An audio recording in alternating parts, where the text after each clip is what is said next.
आवाज गेम द्यायचा कडक करायचा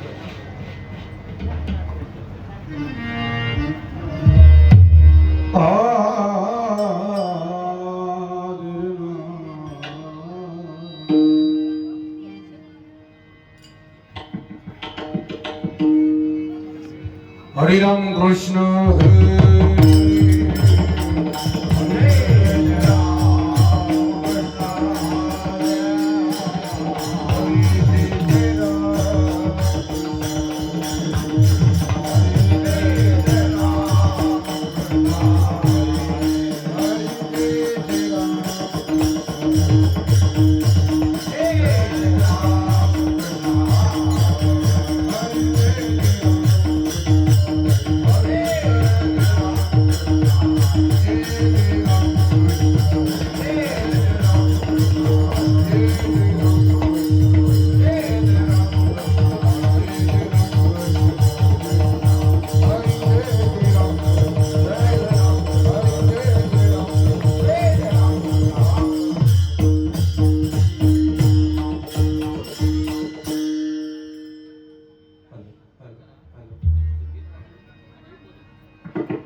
हरी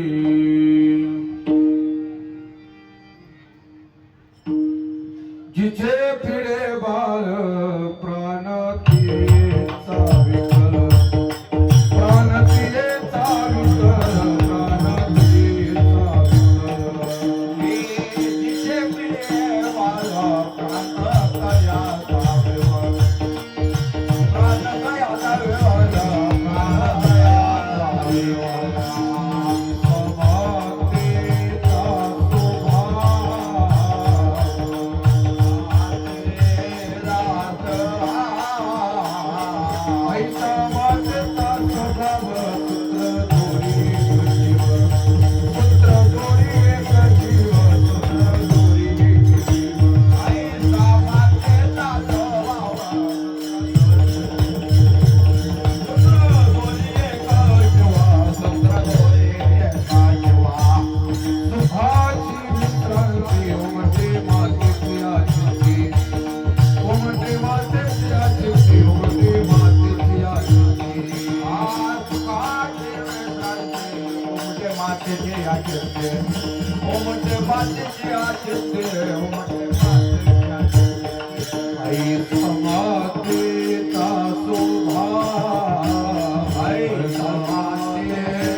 जिचे पिढे बाळा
जिचे पिढे बाल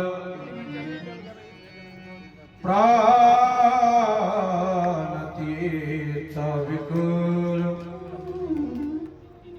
ऐसा मातेचा स्वभाव सूत्रधोरी एक जीव सुखाची विश्रांती उमटे मातेची आचित्ती ऐसा मातेचा स्वभाव सूत्रधोरी एक जीव तुका म्हणे संत तुम्ही बहु कृपावंत ऐसा मातेचा स्वभाव सूत्रधोरी एक जीव विठ्ठला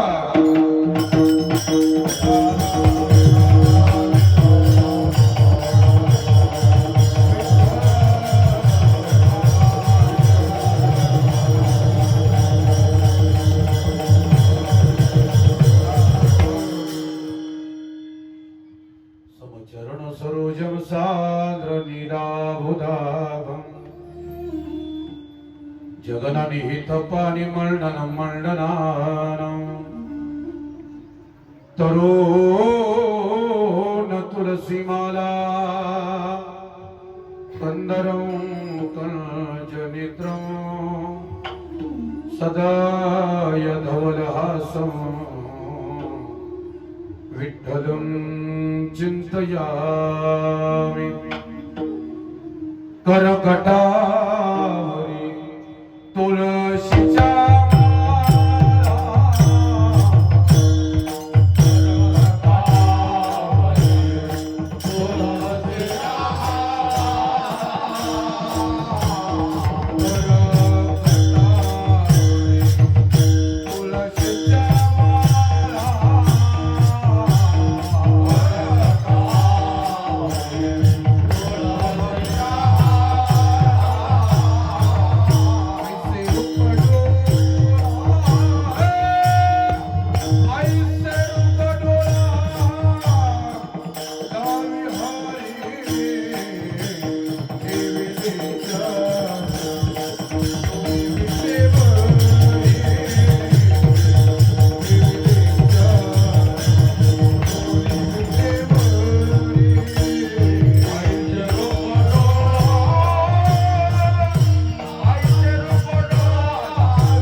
त्यांच्या कृपादानी कथेचा विस्तारो बाबाजी सद्गुरुदास तुका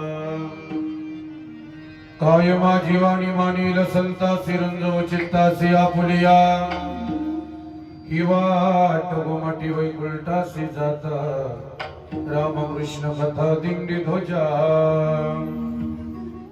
ओम नमो ज्ञानेश्वरा करुणा करा दया तुमचा अनुग्रह लादलो पावन झालो चराचरी नमो सद्गुरु तुकया ज्ञानदीपा नमो सद्गुरु सच्चिदानंद रूपा नमो सद्गुरु भक्त कल्याण मूर्ती नमो सद्गुरु भास्करा पूर्ण कीर्ती सेवे लागे सेवक झालो तुमच्या लागलो निज चरणा आहो स्वामी तुकया देवा यावरी न करावा वैरू मस्तक हे पाया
तुझी घे सेवा सकल गोवा उगवणी असो नसो भावालो तुझी आठाया कृपा दृष्टी पाहे मजकडे पंढरी राया विठ्ठल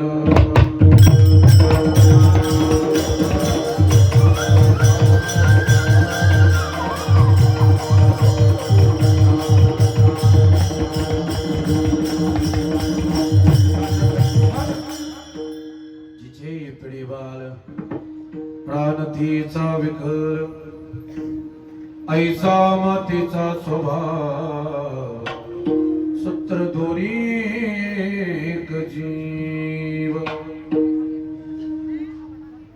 श्रीमान सीता महाराज जगद्गुरु तुकोबाराय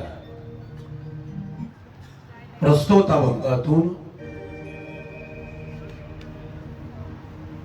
आई जशी आपल्या लेकरावरती अनन्य प्रेम करते, आई जशी आपल्या लेकरावरती नितांत प्रेम करते, तसा जगद्गुरु तुकोबाराय वर्णन करतायत. आईच्या हिताचा विचार जशी आई करते त्या पद्धतीनं या सर्व सामान्य जीवाचं कल्याण व्हावं या उदात्त हेतून या भूलोकावरती अवतीर्ण झालेला एकमेव वर्ग म्हणजे संत आहे. आणि त्या संताचं आणि आईचं प्रेमाचं साधर्म या अभंगामध्ये तुकोबाराय दाखवतात. विठ्ठल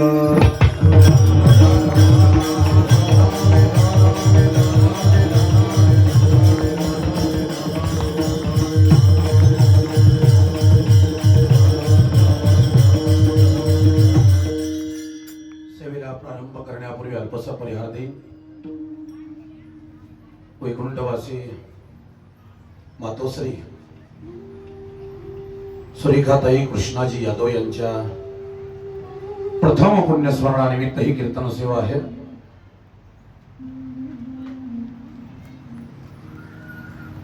अतिशय भव्य आणि दिव्य वातावरणामध्ये, रम्य वातावरणामध्ये, मनोहक वातावरणामध्ये,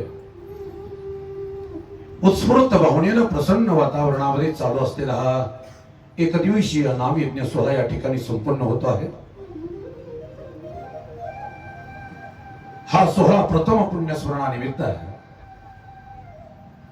मी सोहळा शब्द जाणून बुजून वापरतोय बरं. जसा जन्माचा सोहळा असतो तसा एक मृत्यूचाही सोहळा असतो. माणसाला आयुष्यभर श्रीमंत म्हणून जगावंच याच्या बाबतीत काही दुमत नाही, पण जीवन जगत असताना ती श्रीमंती मरणामध्येही दिसली पाहिजे या मताचा मी. त्या मरणाच्या सोहळ्याची श्रीमंती म्हणून हा मरणाचा सोहळा, हा प्रथम वर्ष श्राद्धाचा सोहळा या ठिकाणी संपन्न होतो आहे. असा बारकाईने विचार केला तर या यादव कुटुंबावरती हा सोहळा पार पाडणं म्हणजे दुःखाचा डोंगर कोसळणे याची मला पुरेपूर खात्री आहे. एखादं घरातलं कर्तव्य व्यक्तिमत्व, प्रेमळ व्यक्तिमत्व निघून गेल्यानंतर त्या घराची अवस्था काय होते आहे हे ज्या त्या कुटुंबालाच माहीत असतं.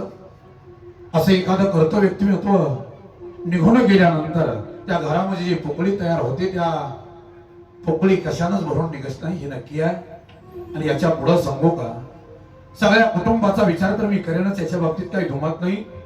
या यादव कुटुंबाबरोबर 3-4 पिढ्याचे आमचे जुने संबंध आहेत आणि तेवढे आम्ही पहिल्यापासून एकत्र आहोत, प्रेमानं राहिलो आहोत, याच्या बाबतीत दुमत नाही. पण साधं सांगून जाईल, माझी गुरुवर्य सांगतात, ज्या दिवशी घरातली आई गेली त्या दिवशी घरातलं प्रेम गेलं आणि ज्या दिवशी घरातला बाप गेला त्या दिवशी घरातलं संरक्षण गेलं. ज्या दिवशी आमच्या जीवनातली आई जाईल त्या दिवशी आमच्या जीवनातलं प्रेम गेलं म्हणायला हरकत नाही. आई माझी मायेचा सागर म्हणणे का सोडताल मलाही आहे, पण काय म्हणायचं काय ठेवायचं हे मला कळत. पण एक वाक्य माझं नीट लक्षात ठेवा, माझे गुरुवर्य बापूसाहेब महाराजांच्या मुखातलं वाक्य आहे,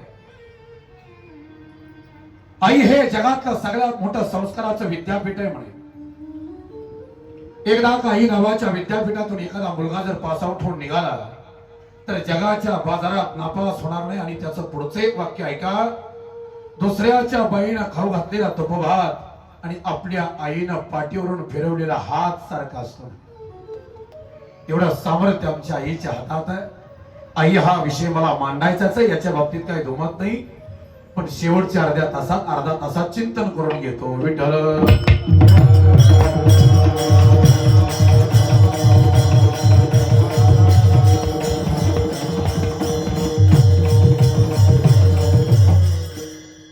या एक दिवसीय नामयज्ञ सोहळ्याकरता उपस्थित सर्वच दिग्गज मंडळी या ठिकाणी उपस्थित आहेत.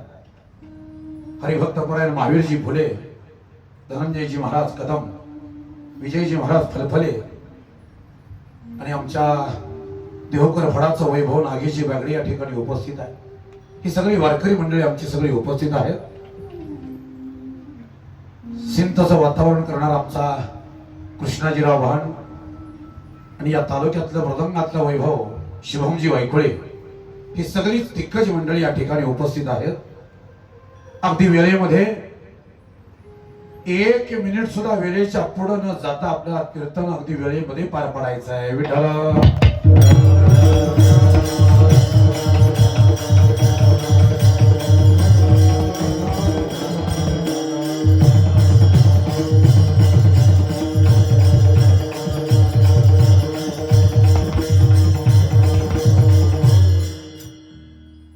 जगद्गुरु तुकोबरा या भंगामध्ये वर्णन करतायत.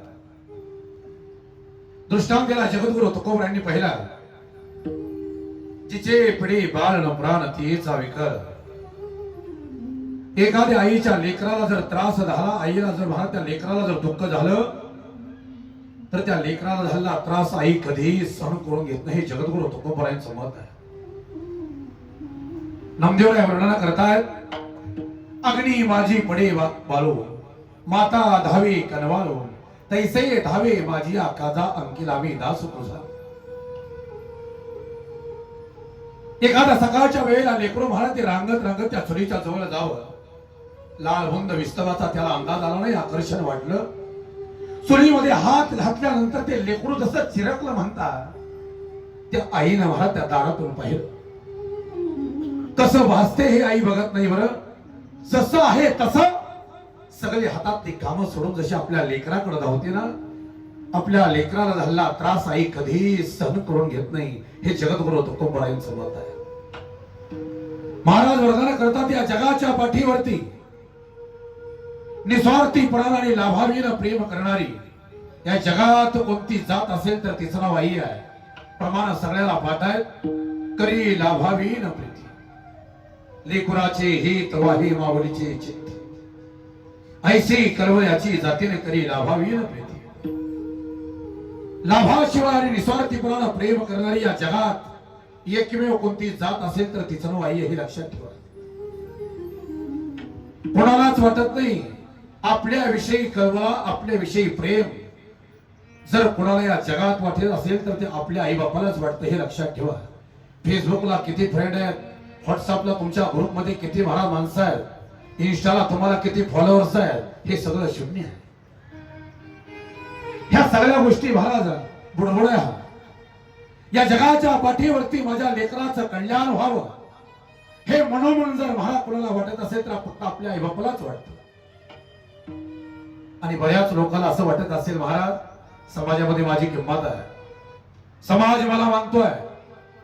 नाही नाही, मला सगळे मानतात, हे मित्र आहेत माझे, माझं हे माझं ते आहे. वाक्य माझं नीट लक्षात ठेवा. जोपर्यंत तुम्ही आहे तोपर्यंत तुमचा वापर केला जाईल आणि ज्या दिवशी तुम्ही नसणार त्या दिवशी तुमच्यासाठी पर्याय शोधला जाईल. विठ्ठल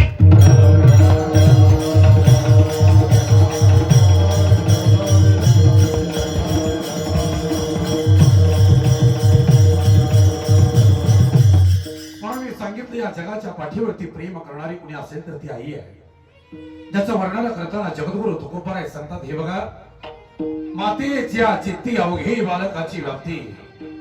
मातेच्या चित्तामध्ये दुसरं काहीच नाही.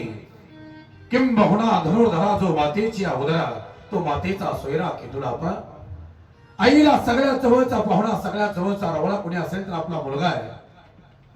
दिवसभर त्या आईने महाराज 8 वाजल्यापासून 5 वाजेपर्यंत दीड पारगी काम करून यावं. नामागुम झालेलं शरीर, पडलेला चेहरा, विस्कटलेले केस, दरवाजामध्ये येऊन उभा राहिले आणि आपल्या लेकराला पाहिलं.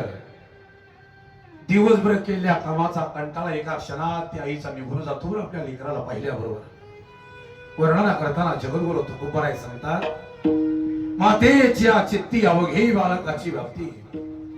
देह विसरी आपुला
आईच्या गोड स्वभावाचं वर्णन करताना, प्रेमळ स्वभावाचं वर्णन करताना जगद्गुरु तुकोबराय वर्णन करतात आईचा प्रेम करणं हा स्वभाव आहे. आपल्या लेकरावरती प्रेम करतच राहणं हा तिचा स्वभाव आहे. आईचा स्वभाव आणि संताचा स्वभाव या अभंगामध्ये जगद्गुरु तुकोबरायांनी वर्णन केला आहे. आता सगळ्याचा स्वभाव मी तुमच्या पुढे मांडून मी तुमचा वेळ घेत नाही. तरीही महाराज सुंदरदासांचं वर्णन आहे. मूर्ख को समजावते, मूर्ख को समजावते ज्ञान घाट का जाय, कोयला होय उजला सोमन साबून लगाय. मूर्ख माणसाला समजावण्याच्या भानगडीत कधी आयुष्यात पडायचं नाही. मूर्खपणा हा त्याचा स्वभाव आहे. भला मोठा कोळशाचा ढीग आहे, काळा पडलाय आणि त्या काळ्या कोळशाला पांढरा काढतो म्हणून 100 मन जरी साबणा त्याला तुम्ही लावल्या आणि धुण्याचा प्रयत्न केला तरी तो भला कोळसा पांढरा होणार नाही, कारण काळेपणा हा त्याचा स्वभाव आहे. त्या स्वभावाचं वर्णन करताना जगद्गुरु तुकोबरायांचा अजून एक प्रमाण आहे का. गाढव शृंगारीला खोडे काही केल्या नवे घोडे, त्याचे भुंगणी न राहे याचा स्वभाव करील काय.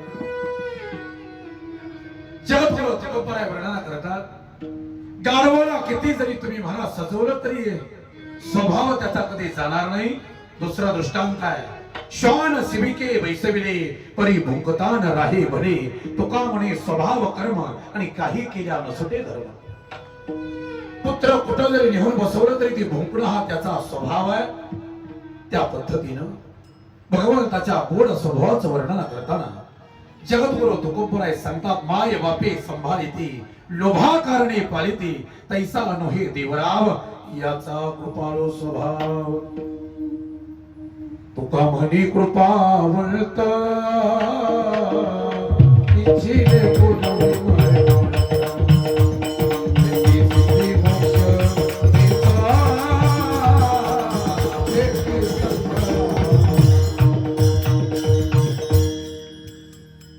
दिवा तो कृपा करुणा सिंधू होसी मायबाप नामाचा बंधू, जीवन सिद्धी साधन सिंधून थोडी भवबंध मायापाश.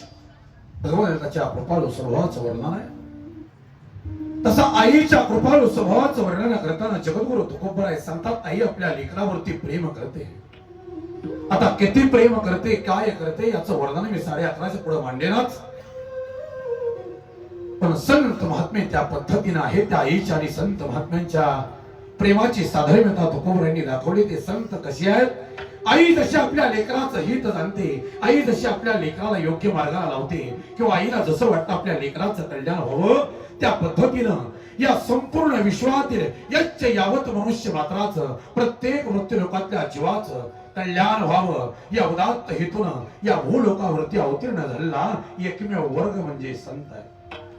त्या संतांचं वर्णन करताना महाराज वर्णन करतात. नामदेवरायांचं वर्णन आहे तीर्थावळीतलं ऐका. संसारी आसक्त माया मोहरत, तापत्रय संतप्त झाले जीव, ऐशी आपतिताचा करावया उद्धार, या लागी अवतार तुमचा जगी. संसारी आसक्त माया मोहरत, तापत्रय संतप्त झालेल्या जीवाचा उद्धार करण्याकरता या भूलोकावरती अवतीर्ण जे संत महात्मे झाले. महाराज वर्णना करतात एकंदर शिक्का पाठविला इह लोका, आलो म्हणे तुका मी नामाचा धारक. आम्ही वैकुंठवासी आलो याची कारणासी, बोलले जे ऋषी साच भावी वर्ताया, तुका म्हणे मज धाडिले निरोपा, मार्ग हा सोपा सुखरूप. सगळ्यांच्या पाठातलं प्रमाण येथे उपकारासाठी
या भूलोकावरती अवतीर्ण झाले हे संत महात्मे.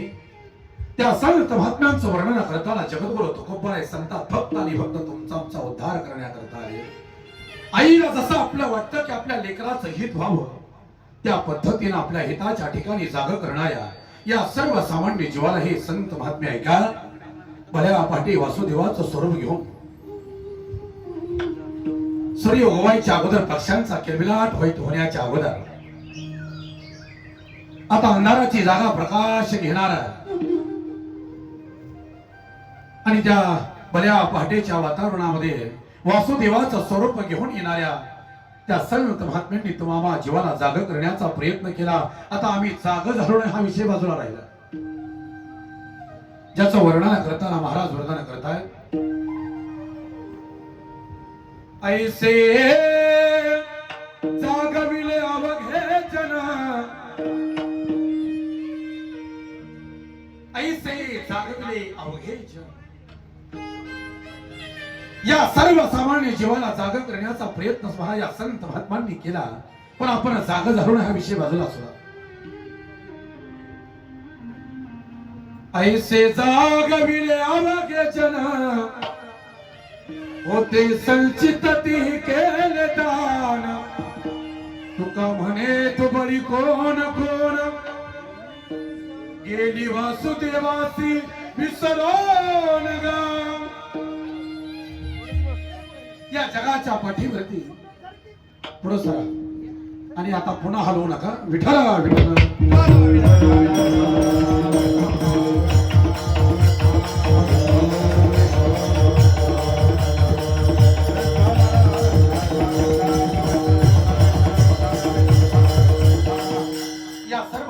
जीवाला जाग करत असताना महाराज सांगतात आणि तत्परतेने उठा. आम्हाला हिताच्या ठिकाणी जाग करण्याचं काम केलं पण आम्ही उठलो नाही, तो विषय बाजूला राहिला. महाराज वरदान करतात. वासुदेव करीतो फेरा वडियात बाहेर दार, कोणी काहीतरी दान पुण्य करा. जाबनेदा तरी जातो माघारागा. वासुदेव करीतो फेरा, तो अजून एका निदसुरा. सावध होई रे घवारा भजे भजतो शारंगधरा. या सर्व सामान्य जीवाला जाग करण्याचं काम या संत महात्म्यांनी केलं पण तुम्ही आम्ही जाग झालो नाही. याच्या पुढे ऐका. जाग तर त्याला केलं जातं जे झोपले आहे. आम्ही झोपलेले नाही, आम्ही झोपेची सोंग घेतलेली आहे. आम्हाला लाता जरी घातल्या तरी आम्ही उठणारच नाही, कारण आम्हाला उठायचंच नाही हा प्रश्न. आम्ही झोपेची सोंग घेतलेली मंडळी सगळी. वाईट काय चांगलं काय आम्हाला सगळं कळतं, फक्त आणि फक्त आम्हाला चांगलं करायचं नाही हा प्रश्न आहे आमचा. आम्ही कोणाच्या घरी जर गेलो तर महाराज आम्ही दररोज बघतोय हॉलमध्ये बसलो तर एका बाजूला असं उगवत्या सूर्याचं चित्र असतं आणि एका बाजूला धावत्या घोड्याचं चित्र असतं. त्याला विचारलं म्हणले मालक हे चित्र लावण्याचं कारण.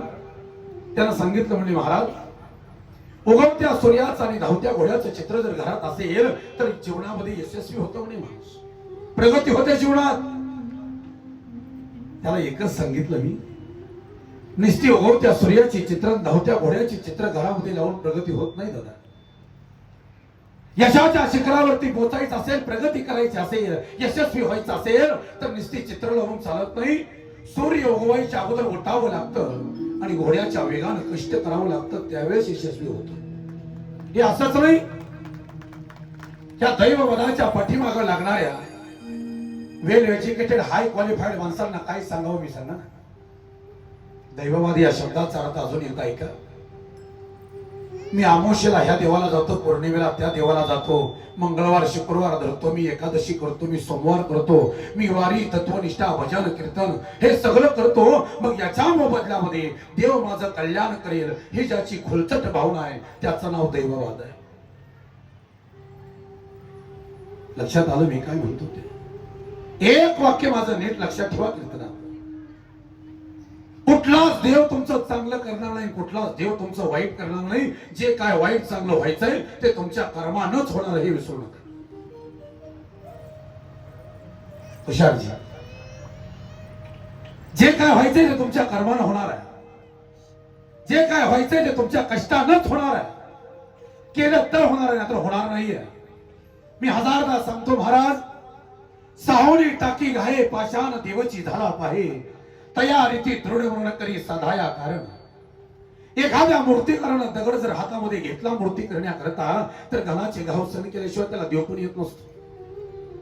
याच्या पुढे ऐका, त्या मूर्तीकरण दगड हातामध्ये घेतल्यानंतर छडी हातोड्याचे घाव सहन करत असताना तो दगड मूर्ती या अवस्थेच्या अलीकडे जर फुटला, तर फुटलेला दगड पायरी म्हणून वापरला जातो आणि टिकलेला दगड मूर्ती म्हणून वापरला जातो.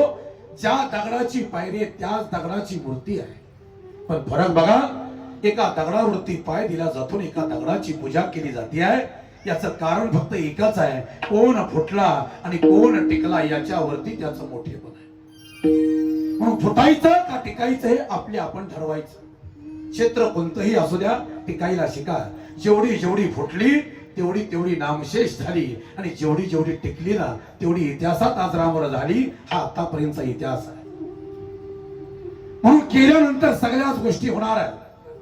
भल्या पहाटे या संत महात्म्यांनी तुम्हाला जाग करण्याचा प्रयत्न केलाय. म्हणजे संत विचार हे जनजागृतीचेच विचार होते, पण तुम्ही आम्ही त्यांना देव केलं ही आपली चूक आहे. जरा थोडं परखड बोलतोय पण ऐका. ज्या जगद्गुरु तुकोबरायांना आम्ही पाहिलं, ज्या नामदेवरायांना आम्ही पाहिलं, ज्या नाथ महाराजांना आम्ही पाहिलं, ज्या मौलींना आम्ही पाहिलं, ती कोणत्या दृष्टीनं वारकरी संप्रदायातल्या आपापल्या सोयीनं कीर्तनकारांनी पाहिलं हा ज्याचा त्याचा दोष आहे. थोडं क्षमा मागून बोलतोय.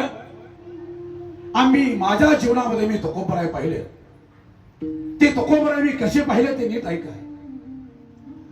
सर्वांना दिसतात तुकोबराय महाराज असा पगडी बांधलेली, दाट मिशा, खांद्यावरती विना, बाराबंदी घातलेली, गुडघावर धोतर घातलेलं, पडलेले खांदे आणि आपल्या भजनामध्ये रममान झालेल्या सतेज चेहऱ्याच्या जगद्गुरु तुकोबरायांचा प्रतिमा बरोबर आमच्या पुढे अशी तयार होती. आम्हाला फक्त तुकोबराई एवढेच का आल्या. मंबाजी बोवानं मारलं, तुकोबराई काय बोलले नाही. रामेश्वर भट्टानं गाथा बुडवला, तुकोबराई काय बोलले नाही. कोपला पाटील गावीचे हे लोक तुकोबराय काय बोलले नाहीत. तुकोबरायांची गारवावर बसून धिंड काढली, तुकोबराय काय बोलले नाहीत. एवढेच तुकोबराय आमच्या कीर्तनकार लोकांना कळाले. पण त्याच्या हजार पटीनं तुकोबराय मोठे ते आम्ही बघितलंच नाही. क्षमा करा, जरा माफी मागून बोलतोय.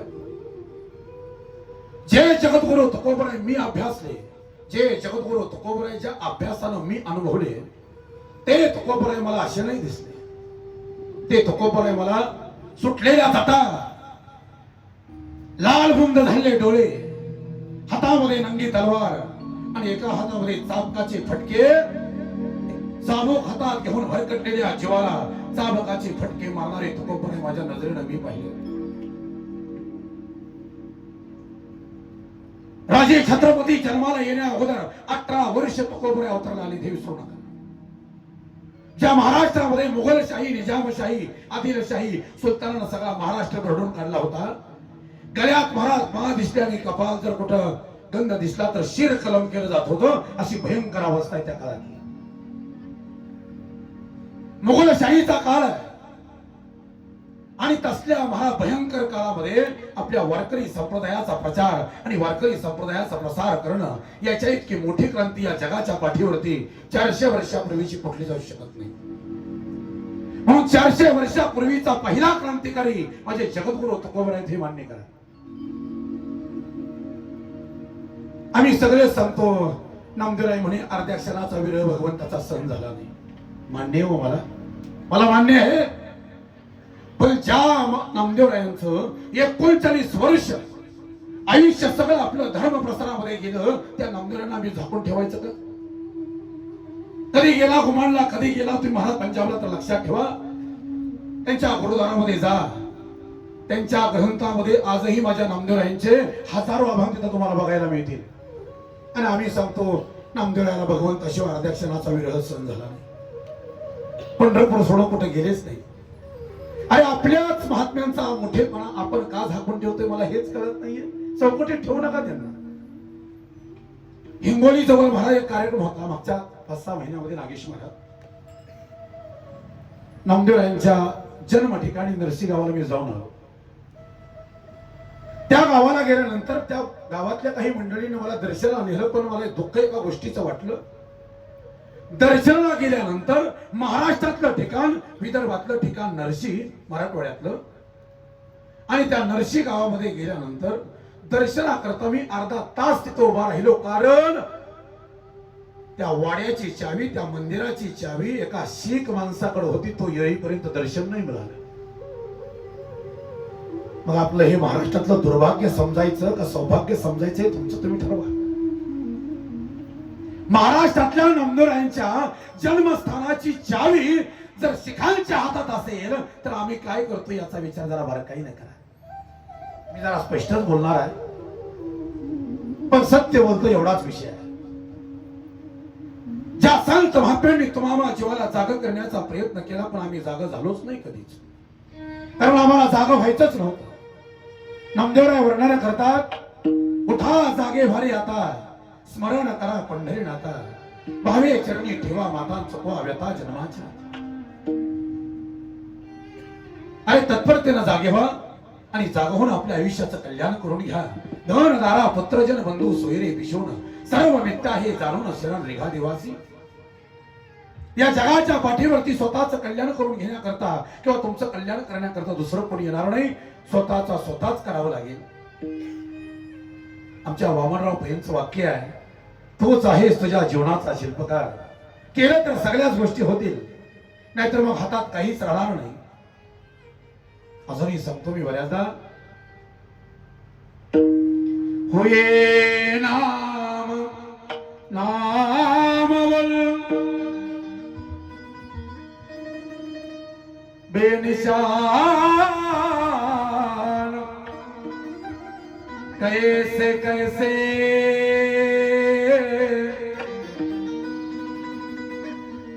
जमी खा गई नौजवान, कैसे कैसे इस जवानी पे इतराने वाले कल भी तू पछताएगा.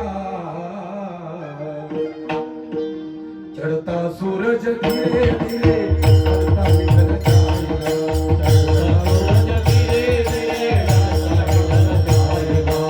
चढ़ता सूरज धीरे धीरे चढ़ता निकल जाएगा, चढ़ता सूरज धीरे धीरे चढ़ता निकल जाएगा, चढ़ता सूरज धीरे धीरे चढ़ता सूरज धीरे धीरे चढ़ता निकल जाएगा. तो यहाँ मुसाफिर है, ये सराया पानी है, ये चार दिल की तेरी मेहरबानी है, मेहरबानी है. सर सभी सर शोरों सब कुछ आ जाएगा, खाली हाथ आया है, खाली हाथ जाएगा, खाली हाथ जाएगा, खाली हाथ जाएगा.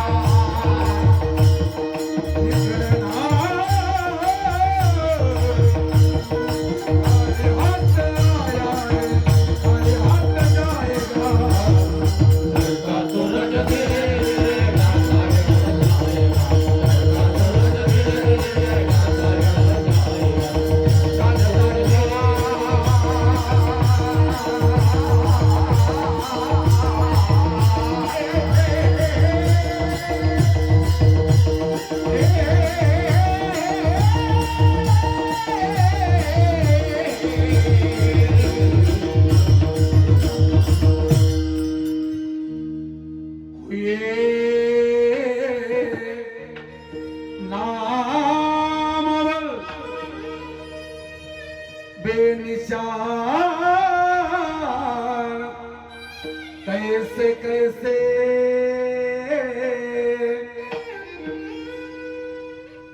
चांगल्याची अवस्था. महाराज, ज्याला सत्तेचा घमंड आहे, ज्याला पैशाचा घमंड आहे, ज्याला ज्ञानाचा घमंड आहे, ज्याला रूपाचा घमंड आहे, त्यांना एकदा महाराज गाडीमध्ये जायचं, सिस्टीम फक्त गाडीतली चांगली असावी आणि ही कवाली लावायची आणि 4-2 वेळा ऐकायची. जग शून्य वाटायला लागतं. फक्त शब्दावरती लक्ष असलं पाहिजे. जग शून्य वाटायला लागतं. ज्याला महाराज आपली जागा बघायची ना, आपण कुठे ते नाही ऐकायचं. विठ्ठल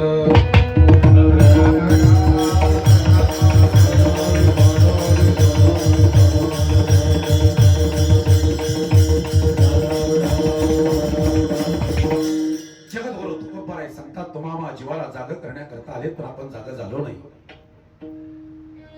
आम्ही जागा झालोच नाही. मला भाट उठून नेमकं करायचं काय हे महाराज सांगताना सांगतायत. उठून या पहाटे विठ्ठल पाहू भाविटे, चरण तयाचे घुमटे, अमृत दृष्टी अवलोका. जागे करा रुक्मिणीवरा, देवा हे निधसुरा, सावध होई रे घवारा, भज भज तो शारंग धरा. पुढे वादंत्री वाजती, ढोल दमामी गरजती, होते काकड आरती पांडुरंगरायाची. सिंहनाद शंख भेरी गजर होतो महाद्वारी, केशवराज विटेवरी नामा चरण वंदितो. तत्परतेने उठा आणि माझ्या भगवंताचं नामस्मरण करा. जर नाही जागा झाला, आज जर नाही जागा झाला, तर लक्षात ठेव दादा, तुझं आयुष्य वाया गेलं म्हणूनच समज. वाया ऐसा जन्म गेला, हे विठ्ठला दुःख वाटे. अशा पद्धतीने नाथ महाराज सुंदर ओवी सांगतायत. पर्वत फोडून टोल धरिला, नाक कापुनी शिमगा खेळला, तैसा नरदेह नाडला, नाश केला आयुष्याचा. अमृत विपुल कांजी प्याला, डोळे फोडून का झळल्याला, तैसा नरदेह नाडला, नाश केला आयुष्याचा. म्हणून जगद्गुरु तुकोबाराय सांगतात, तत्परतेने जागा व्हा आणि अखिल ब्रह्मांड एक भगवंताचं नामस्मरण करा, बाकी काही करू नका. जगद्गुरु तुकोबारायांचं प्रमाण आहे. आमच्या भजन भीष्म हरिभाऊ महाराजांची ठेवण आहे. आता जागा रे बाई जागा,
रात्री 2:45 वाजता मी ह्याला तुमचं नाव सांगत होतो. या माणसाचं भजन मला जास्त आवडतं. रात्री विषय काढला होता. भजन कीर्तन करणारी माणसं महाराष्ट्रात तुम्हाला भरपूर भेटतील. एवढे कीर्तनकार झालेत की सहज एखादा ठेस लागून खाली पडला तर पहिला कीर्तनकाराच्याच अंगावर पडत, इतके कीर्तनकार झाले. पण भजन करणारी माणसं फार कमी आहेत आणि त्यातली आमची जुनी भजन करणारी मंडळी. मी जे म्हणेल ते पाठीमागं ते म्हणणारच आणि ते जे म्हणणार ते मी मागं म्हणणारच. याचं कारण आहे आमच्या दोघांचं बी भजन एकाच माणसाकडे झालं. त्या व्यक्तिमत्वाचं नाव आहे भजन भीष्म हरिभाऊ महाराज शिंदे सोलापूरकर. ब्रह्मचारी महात्म्याजवळ 20-25 वर्षाचा काळ आमचा गेला आणि त्याचं हे फलित आम्ही आता सध्या भोगतोय. चला जाऊ द्या. जगद्गुरु तुकोबराय या सर्व सामान्य जीवाला जाग होण्याकरता सांगतायत, पण तुम्ही आम्ही जाग होत नाही. या जगाचं कल्याण व्हावं या उदात्त हेतून आईला जसं वाटतं आपल्या लेकराचं हित व्हावं त्या पद्धतीने या संत महात्म्यांना या जगाचं हित व्हावं असं वाटतं. म्हणून तुकोबराय वर्णन करतात याच्या करताच महाराज संत महात्मे या भूतलावरती आलेत नाही नुसतं जाग करत नाही, तर या सर्व सामान्य जीवाला योग्य वाटा दाखवण्याचं काम या संत महात्म्यांनी केलं. आता योग्य वाटेवर आम्ही किती चाललो हा ज्याचा त्याचा भाग आहे. बरं, आता या संत महात्म्यांच्या विचाराचा वारसा घेऊन चालत असताना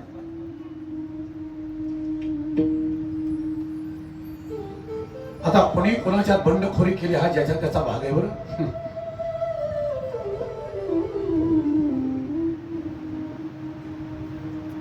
वारकरी संप्रदाय म्हणजे नुसता हिंदू धर्म नाही. नीट ऐका जरा, कान उघडे ठेवून ऐका.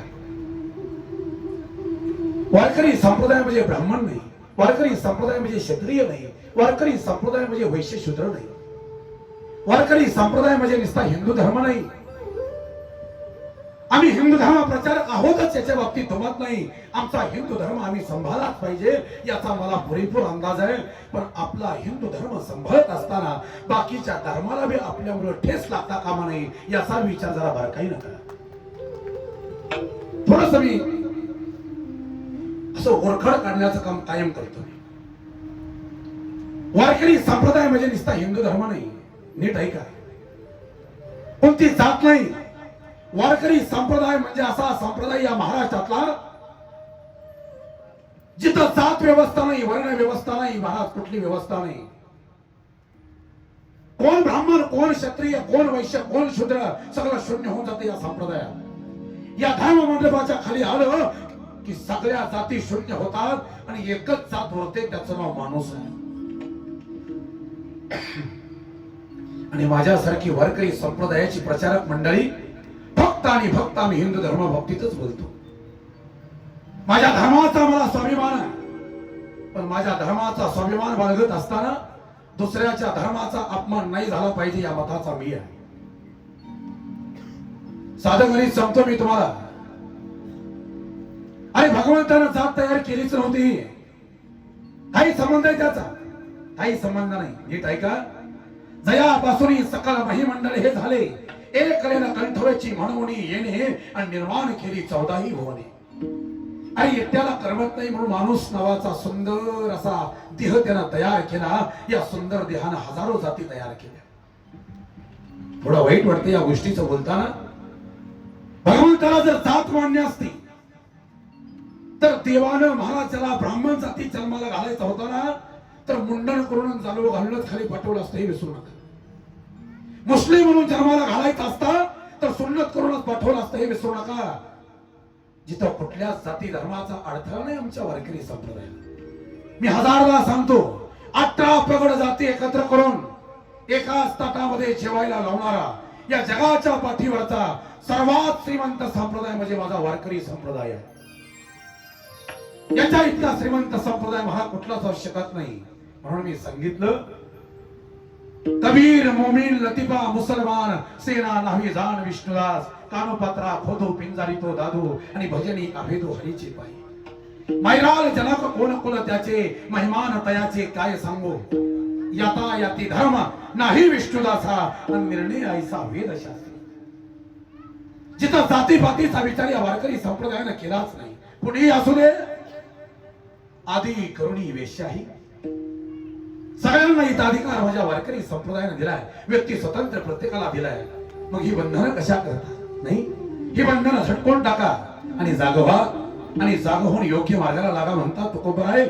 योग्य मार्ग या शब्दाचा अर्थ येण्याची पंथे चालू जाता, न पडे गुंता कुठे काही. या मार्गाने जर तुम्ही माझ्याबरोबर आलात तर कुठलीच अडचण तुम्हाला येणार नाही. म्हणून जगद्गुरु तुकोबराय सांगतात, हे बघा मी सांगतो त्या वाटेने या, उजळा वया आलो वाटा आणि खरा पडला निवाडा. खरा खोटा निवाडा करण्याकरता या भूलोकावरती आम्ही आलोय. बाकी तुम्ही काही करू नका. मी सांगतो ते ऐका. माझ्या बरोबर चला तुम्ही. तुका म्हणे तुम्ही चला याची वाटे आणि भरवशीने भेटे पांडुरंग. या वाटेनं जर तुम्ही माझ्या बरोबर आलात तर भरवशाला देव तुम्हाला भेटेल याची खात्री मी तुम्हाला देतोय. तो कोपरा वर्णन करता तुका म्हणे हेची नीट आणि जवळी वाट वैकुंठ. ही वैकुंठाला जाणारी सगळ्यात सोपी वाटे म्हणे कोणती?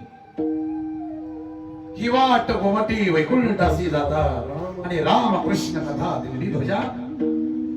सोपे वरमाभा सांगितले संती आणि टाळ दिंडी हाती घेऊन नाचा. बसलेल्या प्रत्येक समाजाला माझी विनंती आहे. आलेली सगळीच मंडळी आपली आहे, पण सगळ्यांच्याच गळ्यामध्ये माळा असतील असं अजिबातच नाहीये ना. हरकत नाही, हरकत नाही, भिण्याची काही गरज नाही. पण मी हजारदा सांगतो, ऐका माझं वाक्य. सगळ्यांनी माळाच घातल्या पाहिजेत असं अजिबातच नाही. बरं बापू, ज्यांनी माळा घातले ते बी मला आमचे गुरुवर्य सांगतात, बापू साहेबांच्या मुखातलं वाक्य आहे. कोणी मला विचारलं एक जण, महाराज तुमचं वारकरी मी कधी कधी लई लबाड बोलते. मग त्याला म्हणे मी उत्तर दिलं, वारकरी लबाड बोलत नाही दादा, लबाड माणसानं मला घातलेला मी तरी काय करू. आता लबाड माणसांनी मी काही मला घातल्या गेल्या. नीट ऐका जरा मी काय म्हणतो ते. सगळ्यांच्या गळ्यामध्ये मला असतीलच असलेल्या बऱ्याच, पण नसतील तरी मला खेद वाटून घेण्याची गरज नाही. या महाराष्ट्राच्या मातीत तुम्ही जन्माला आला. नामदेवरायांसारखे विचारवंत तत्वेते, माऊली सारखे फिलॉसॉफर, तुकोबरायांसारखा एक कडवा क्रांतिकारी, नाथ महाराजांसारखं महाराज, एक सुंदर व्यक्तिमत्व या महाराष्ट्राच्या मातीमध्ये जन्माला आलं.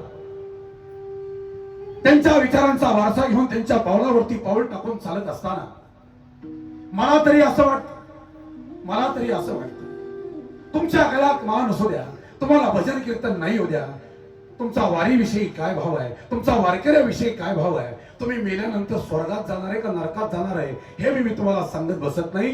पण बसलेल्या प्रत्येक माणसाने एक वाक्य नीट लक्षात ठेवा. ज्याला जिवंतपणी स्वर्ग सुख भोगायचं आहे, ज्याला जिवंतपणी स्वर्ग बघायचा आहे, त्यानं मरायच्या अगोदर आषाढीचा सोहळा करूनच मरा. बरं तसं मरू नका, तसं मरायचं नाही. देवा, आषाढीचा सोहळा केल्याशिवाय मरायचं नाही. जगद्गुरु तुकोबरायांचा गाथा, माऊलीची ज्ञानेश्वरी आणि आषाढीचा सोहळा केल्याशिवाय आयुष्यात एवढ्या गोष्टी करा. बाकी तुम्हाला काही जमेल नाही तर नाही जमेल हा विषय बाजूला सोडा. म्हणून माझं मत बऱ्याचदा लोकांना सांगणे, बाकी तुम्ही काही करू नका. संत महात्मे तुम्हाला ज्या वाटेनं सांगितलं तुम्हाला जायला काय हरकत नाही. महाराज म्हणतात मी वाट जी तुम्हाला सांगतोय त्या वाटेनं चला. कोणती वाट? जगद्गुरु तुकोबराय वर्णन करतात, स्वल्प वाटे चला जाऊ वाचे गाऊ विठ्ठल, वाचे गाऊ विठ्ठल हेची नीट जवळी वाट वैकुंठ. ही खरी वाट आहे भगवानच्या जवळ जाण्याची. म्हणून जगद्गुरु तुकोबरायांचं वरदान आहे, मार्गी बहुत याची गेले साधू संत, नका जाऊ आड राणी आणि ऐसे गरजती पुराणी. मोडोनिया वाटा पुढीलांची सोय, आड राणी जाय घेऊन लोका, मोडोनिया वाटा सूक्ष्म दुस्तर केला राजभार चाली ऐसा. या सर्व सामान्य जीवाला वाटा दाखवत असताना महाराज सांगतात या जगाचं कल्याण व्हावं. या उदात्त हेतूने आमची तळमळ आहे. येतो हिताचा कळवळा पडते हाती म्हणून करा. म्हणून या सर्व सामान्य जीवाला जसं महाराज संतांना वाटतं की हित व्हावं, त्या पद्धतीनं आईला वाटतं आपल्या लेकराचं हित व्हावं. विठ्ठल